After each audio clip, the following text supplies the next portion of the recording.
that education and skilling have to go together.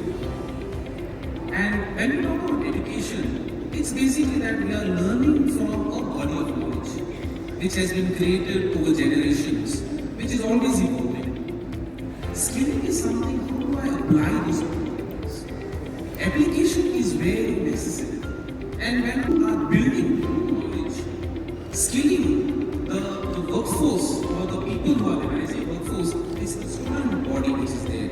When you give them the right kind of mentalities, okay, that look here, there is a problem, how do we solve it? Are these the questions which are asked in our schools or into higher education? This is something very important, and this has to come in a much more elaborate way. And here I would like to touch background. Here I would like to touch like the national education policy.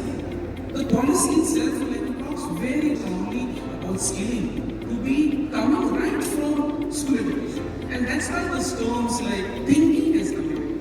The education part in schooling, middle schools or foundational schools. Okay, from middle school onwards, it talks about computational thinking.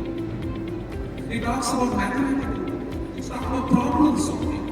Because when you build that ability in the child, that's where things can happen. That's where you will look at a problem from a different dimension. Because skilling talks about not just the hard part of skilling which is there with your hands or your abilities using your hand or your coordination. Skilling is also soft.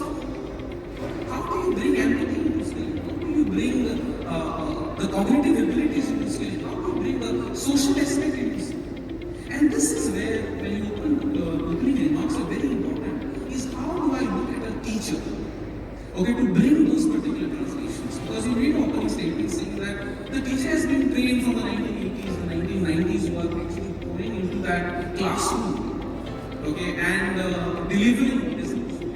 The change has to come there. But one thing I would say, I'm really hopeful with the teachers here, because the teacher fraternity has done a wonderful job at the COVID time. You know, they changed overnight. They changed overnight, and this is kudos to the teaching fraternity. Of all the people who are out here, you really deserve a clap.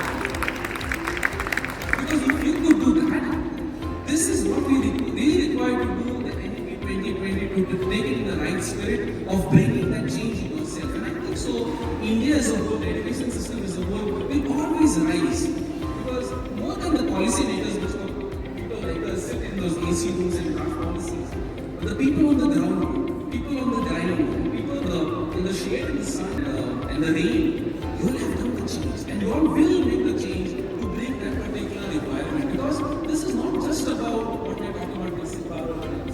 This is about that we have got a window of 15 years more. 2030 is where we are going to change the demographic identity which India is going from 2005 to maybe 2040 or something like that. Not just a few years, and really required to come, and I use this particular word, massive and rapid kind of skilling which has to come right now. Because time is running out. We really require that. Okay, thank you. Great, thank you so much, Dr. Vijay, for sharing your views.